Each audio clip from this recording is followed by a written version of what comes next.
Om Shanti. Om Shanti. Good morning. आज प्राणेश्वर बाप दादा के 17 फरवरी 2025 के अनमोल महावाक्य सुनते हैं। मीठे बच्चे, बाप तुम्हारा मेहमान बनकर आया है तो तुम्हें उनका आदर करना है। जैसे तुमने प्रेम से बुलाया है ऐसे आदर भी करना है, निरादर न हो। प्रश्न है, कौन सा नशा तुम बच्चों को सदा चढ़ा रहना चाहिए? यदि नशा नहीं चढ़ता है तो क्या कहेंगे? उत्तर, ऊंचे ते ऊंची आसामी इस पति दुनिया में हमारा मेहमान बन करके आया है, ये नशा सदा ही चढ़ा रहना चाहिए। ऊंचे ते ऊंची आसामी शिव बाबा मेहमान बनकर आए हैं, परंतु नंबरवार ये नशा भी चढ़ता है। कई तो बाकस बन करके भी संशय बुद्धि बन हाथ छोड़ जाते हैं, तो कहेंगे इनकी तकदीर। ओम शांति। ओम शांति 2 बारी कहना पड़े। ये तो बच्चे जानते हैं, एक है बाबा और दूसरा है दादा, दोनों इकट्ठे हैं ना। भगवान की महिमा भी कितनी ऊंच करते हैं, परंतु अक्षर कितना सिंपल है। गॉड फादर कितना सिंपल है। सिर्फ फादर नहीं कहेंगे, गॉड फादर, वह है ही ऊंचते ऊंच। उनकी महिमा भी बहुत ऊंच है। उनको बुलाते भी पति दुनिया में, खुद आकर के बतलाते हैं मुझे पति दुनिया में ही बुलाते हैं, परंतु पतित पावन वह कैसे हैं, कब आते हैं, ये किसको भी पता नहीं है। आधा कल्प सतयुग त्रेता में किसका राज्य था, कैसे हुआ, किसको ये पता नहीं है।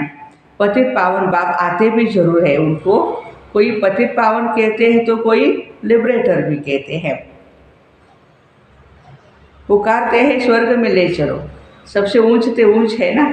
उनको पति दुनिया में ही बुलाते हैं, हाँ, पावन दुनिया में नहीं बुलाते कोई, पति दुनिया में आकर के हम भारतवासियों को श्रेष्ठ बनाओ। उनका पोजीशन कितना बड़ा है, हाईएस्ट अथॉरिटी है ना। उनको बुलाते हैं जबकि रावण राज्य है, नहीं तो इस रावण राज्य से कौन छुड़ावे। ये सब बातें तो बच्चे सुनते हो तो नशा चढ़ा रहना चाहिए, परंतु बच्चों को इतना नशा चढ़ता ही नहीं है। शराब का नशा सभी को चढ़ जाता है, ये नहीं चढ़ता है। इसमें है धारणा की बात, तकदीर की बात है। तो बाप है बहुत बड़ी आसामी, तुम्हारे में भी कोई कोई को पूरा निश्चय रहता है। निश्चय अगर सबको होता तो संशय में आकर के भागते क्यों? बाप को भूल जाते हैं। बाबा के बने फिर बाबा के लिए कोई संशय बुद्धि नहीं हो सकता है, परंतु यह बाप है ही वंडरफुल। गायन है आश्चर्यवत बाबा को जानती, बाबा बाबा कहती, ज्ञान भी सुनंती और सुनावंती। अहो माया फिर संशय बुद्धि बनावंती। बाबा समझाते इन भक्ति मार्ग के शास्त्रों में कोई सार नहीं है। बाप कहते मुझे कोई भी नहीं जानते, तुम बच्चों में भी मुश्किल कोई ठहर सकते हैं, तुम भी फिर करते हो, यह याद स्थायी ठहरती नहीं है। हम आत्मा बिंदी है, बाबा भी बिंदी है, वे हमारा बाप हैं, उनको अपना शरीर तो है नहीं। कहते हैं मैं इस तरह का आधार लेता हूँ, मेरा नाम शिव है। मुझ आत्मा का नाम कभी बदलता नहीं है। तुम्हारे शरीर के नाम बदलते हैं, शरीर पर ही सारे नाम पड़ते हैं। शादी होती है तो नाम बदल जाता है, फिर वह नाम पक्का कर लेते हैं।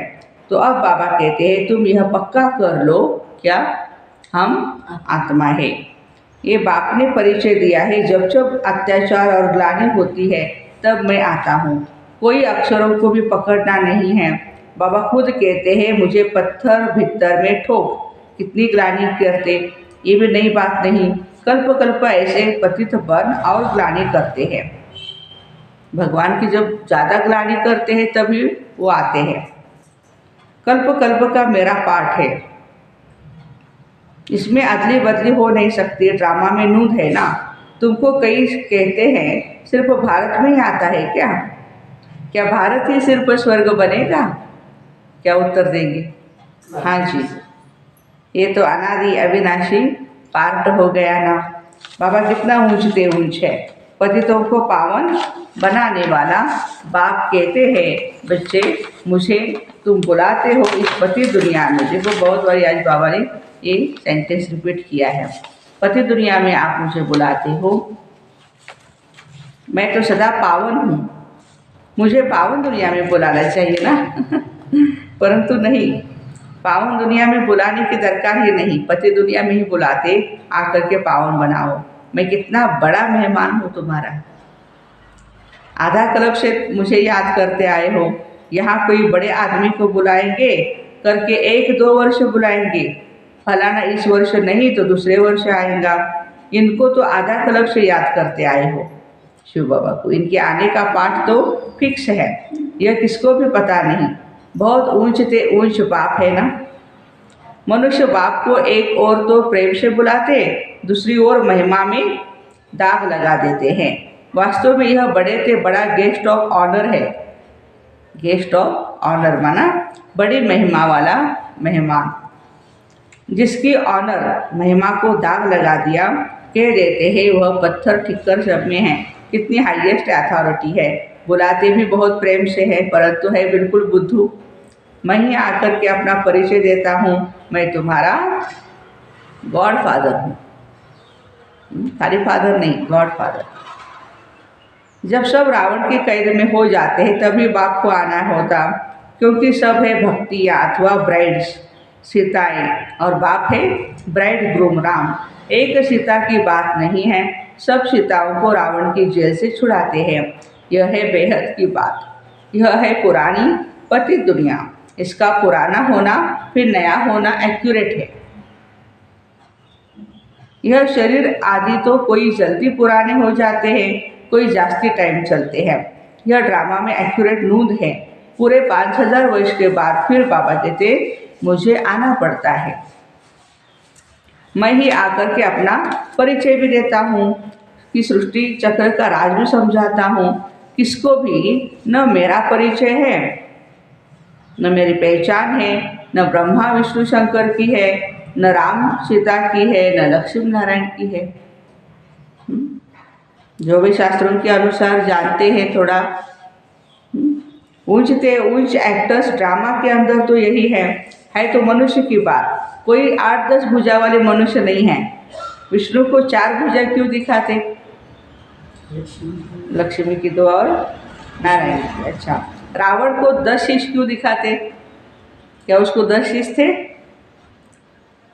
यह किसको भी पता नहीं। बाबा ही आकर सारे वर्ड के आदि मध्य अंत का नॉलेज बताते। कहते हैं मैं हूँ बड़े से बड़ा गेस्ट, परंतु गुप्त हूँ।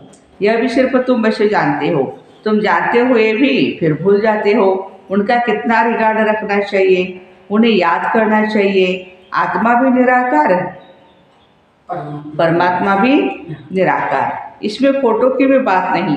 तुमको तो आत्मा निश्चय कर बाप को याद करना है, देह अभिमान छोड़ना है। तुम्हें सदैव अविनाशी चीज को देखना चाहिए। तुम विनाशी देह को क्यों देखते हो? आदत पड़ी है द्वापर युग से। इसलिए बाबा कहते आत्मा को देखो, आत्मा को देखो। देही अभिमानी बनो, इसमें मेहनत है। जितना याद में रहेंगे उतना ही कर्मातीत अवस्था को पाए, उच्च पद पाएंगे। बाबा बहुत ही सहज योग अर्थात याद सिखलाते हैं। योग तो अनेक प्रकार के हैं, याद अक्षर ही यथार्थ है। परमात्मा बाबा को याद करने में ही मेहनत है। कोई विरला सच बताते हैं, हम इतना समय याद में रहा, याद करते ही नहीं हैं, तो सुनाने में लज्जा आती है। देखो लिखते हैं सारे दिन में 1 घंटा याद में रहे। 24 घंटे में से 1 ही घंटा बाबा की याद में रहे, ऐसा बच्चे अपना रिपोर्ट लिखते हैं। तो लज्जा नहीं आनी चाहिए। ऐसा बाप जिसको दिन रात याद करना चाहिए और हम सिर्फ 1 घंटा याद करते हैं, इसमें बड़ी गुप्त मेहनत है। बाप को बुलाते हैं तो दूर से आने वाला गेस्ट हुआ ना। शिव बाबा को हम बुलाते हैं तो दूर से आने वाला गेस्ट है। बाबा कहते हैं मैं नई दुनिया का गेस्ट नहीं बनता हूँ। आप मुझे सतयुग में बुलाएंगे तो भी नहीं आऊँगा, त्रेता युग में बुलाएंगे तो भी नहीं आऊँगा। द्वापर युग से आप बुलाते हो, फिर द्वापर कलयुग के बाद मैं संगम युग पर आता हूँ। नई दुनिया की स्थापना करता हूँ। ये पुरानी दुनिया है, यह भी कोई यथार्थ नहीं जानते हैं। नई दुनिया की आयु ही नहीं जानते। बाबा कहते यह नॉलेज मैं ही आकर देता हूँ। ड्रामा अनुसार यह नॉलेज फिर गुम हो जाती है। फिर कल्प के बाद यह पाठ रिपीट होगा, मुझे बुलाते हैं, वर्ष वर्ष शिव जयंती मनाते हैं। अभी भी महाशिवरात्रि हम सेलिब्रेट कर रहे हैं ना। जो होकर के जाते हैं उनकी वर्ष वर्ष वर्षी मनाते हैं। शिव बाबा की भी 12 मास बाद जयंती मनाते हैं, परंतु कब से मनाते आए किसको पता नहीं। सिर्फ कह देते लाखों वर्ष हुए। कलयुग की आयु ही लाखों वर्ष लिखती है। लाखों वर्ष नहीं, 1250 साल का हर एक युग है, तो कलयुग भी उतना ही है। तो बाप कहते हैं यह 5000 वर्ष की बात है। बरोबर इन देवताओं का भारत में राज्य था ना। तो बाप कहते हैं मैं भारत का बहुत बड़ा मेहमान हूँ। कौन हूँ? भारत का बहुत बड़ा मेहमान हूँ। मुझे आधा कल्प से बहुत निमंत्रण देते आए हो। जब बहुत दुखी होते हैं तो कहते हैं हे पतित पावन आओ। मैं आया भी हूँ पर पति दुनिया में। रथ तो हमको चाहिए। आत्मा है अकाल मूर्त और उनका यह तख्त है। मस्तक क्या है? तख्त है, जहाँ पर हम आत्माएं विराजमान है।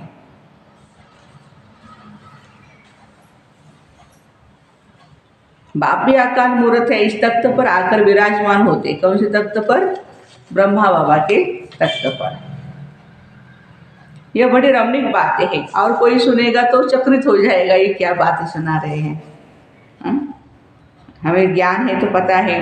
अब बाबा कहते हैं बच्चे मेरी मत पर चलो। समझो शिव बाबा ही मत देते हैं, शिव बाबा ही मुरली चलाते हैं। यह कहते हैं मैं भी उनकी मुरली सुनकर बजाऊंगा। ब्रह्मा बाबा कहते हैं सुनाने वाला तो वह है ना। यह नंबर 1 पूज्य सो नंबर 1 पुजारी बना। अब यह पुरुषार्थी है। बच्चों को हमेशा समझना चाहिए हमको शिव बाबा की श्रीमत मिली है। अगर कोई उल्टी बात भी हुई तो भी वो उल्टी कर देंगे। जिम्मेवार शिव बाबा बैठा है। ये अटूट निश्चय है तो रिस्पॉन्सिबल शिव बाबा है। यह ड्रामा में नूंद है, विघ्न तो पड़ने ही है। ऐसे नहीं कहेंगे कि भाई भगवान मिल गए तो फिर विघ्न क्यों आएंगे। विघ्न बहुत कड़े कड़े विघ्न पड़ते हैं। अपने बच्चों के भी विघ्न पड़ते हैं। बाबा के भी बच्चे क्या करते हैं? माया के वश हो करके विघ्न डालते रहते हैं। तो हमेशा समझो शिव बाबा समझाते हैं तो याद रहेगी। कई बच्चे समझते हैं यह ब्रह्मा बाबा मत देते हैं, परंतु नहीं, शिव बाबा ही रिस्पॉन्सिबल है। परंतु देहाभिमान है तो घड़ी घड़ी इनको ही देखते रहते हैं। शिव बाबा कितना बड़ा मेहमान है। तो भी रेलवे आदि थोड़े ही आदि वाले थोड़े ही जानते हैं। रेलवे आदि वाले निराकार को कैसे पहचाने व समझे? वो तो कभी बीमार भी न हो सके तो बीमारी आदि का कारण बताते हैं। वह क्या जाने इसमें कौन है? ब्रह्मा बाबा के तर में कौन आकर के बैठा है ये कोई नहीं जानते हैं। तुम बच्चे भी नंबरवार जानते हो। वह सभी आत्माओं का बाप और यह प्रजापिता मनुष्यों का बाप। तो यह दोनों कितने बड़े गेस्ट हो गए। शिव बाबा और ब्रह्मा बाबा दोनों ही गेस्ट हैं। बाबा कहते जो कुछ होता है ड्रामा में नूंद है। मैं भी ड्रामा के बंधन में बांधा हुआ हूँ।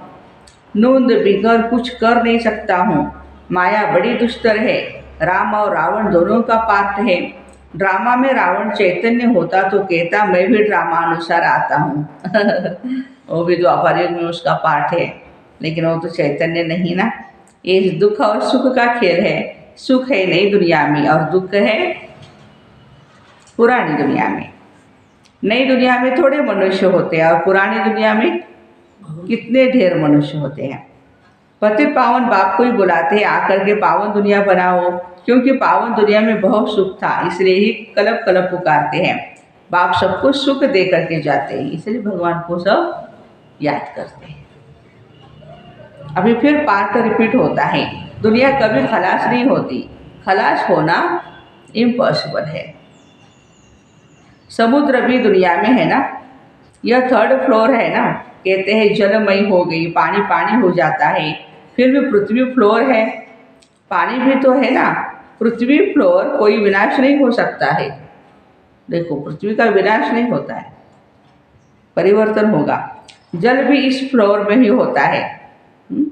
ऊपर से बाबा गिनती करे, ऊपर परमधाम फर्स्ट फ्लोर, फिर सूक्ष्म अवतार सेकंड और ये थर्ड फ्लोर। हम बोलेंगे परमधाम ही थर्ड फ्लोर होगा, ये फर्स्ट फ्लोर होगा।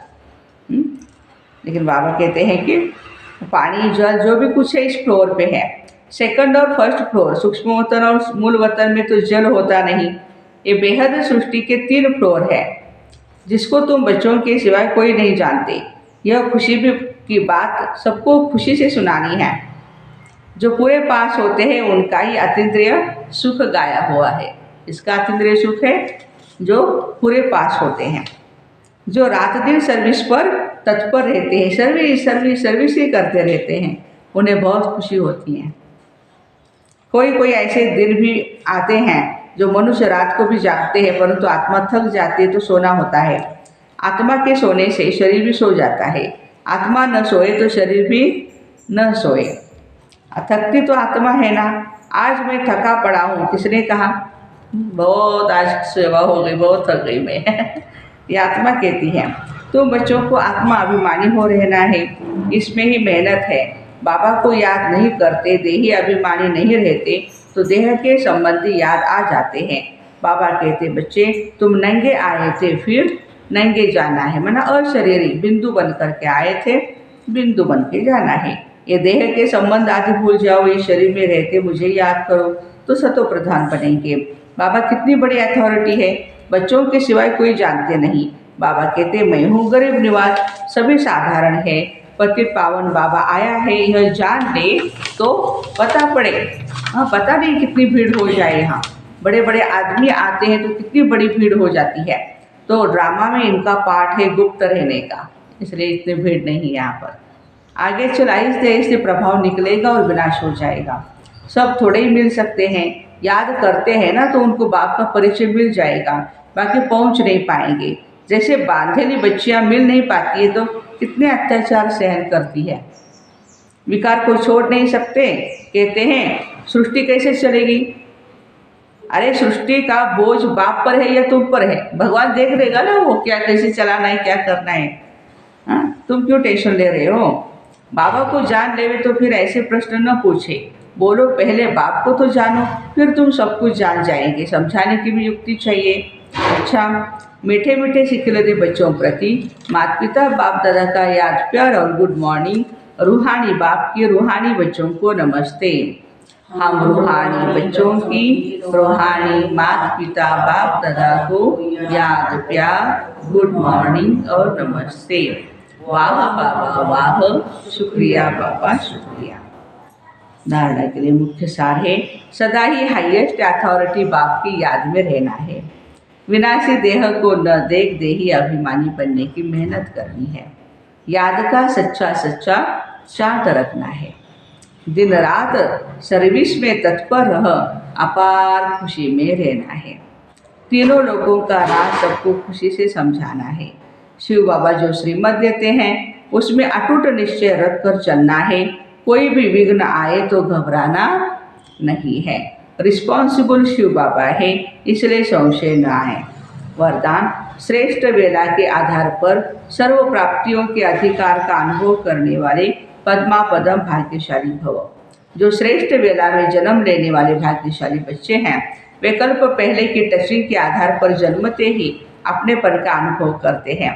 वह जन्मते ही सर्व प्रॉपर्टी के अधिकारी होते हैं। जैसे बीज में सारे वृक्ष का सार समाया हुआ है, ऐसे नंबर 1 वेला वाली आत्माएं सर्व स्वरूप की प्राप्ति के खजाने के आते ही अनुभवी बन जाते हैं। अपनापन लगेगा यहाँ आते ही उनको। वे कभी ऐसे नहीं कहेंगे कि सुख का अनुभव होता है शांति का नहीं, शांति का होता है सुख का नहीं या शक्ति का नहीं। उनको सब प्रकार के अनुभव होंगे। सर्व अनुभवों से वो संपन्न होते हैं। स्लोगन है अपने प्रसन्नता की छाया से शीतलता का अनुभव कराने के लिए निर्मल और निर्माण बनो। अव्यक्त इशारे हैं एकांत प्रिय बनो, एकता और एकाग्रता को अपनाओ। सर्व संबंध सर्व रचनाएं एक से लेने वाला ही एकांत प्रिय हो सकता है। जब एक द्वारा सर्व रचनाएं प्राप्त हो सकती है तो अनेक की तरफ जाने की आवश्यकता ही क्या है। सिर्फ एक शब्द याद रखो तो उसमें सारा ज्ञान आ जाता है, स्मृति आ जाती, संबंध भी आ जाते, स्थिति भी आ जाती है। और साथ साथ जो प्राप्ति होती है वह भी उस एक शब्द से ही स्पष्ट हो जाती है। एक की याद, स्थिति एक रस और ज्ञान भी सारा एक की याद का ही मिलता है। प्राप्ति भी जो होती है वह भी हमें एक रस ही रहती है। तो ऐसे श्रेष्ठ वेला के आधार पर सर्व प्राप्तियों के अधिकार का अनुभव करने वाले पद्मा पदम भाग्यशाली भाई बहनों को ओम शांति। Have a nice day.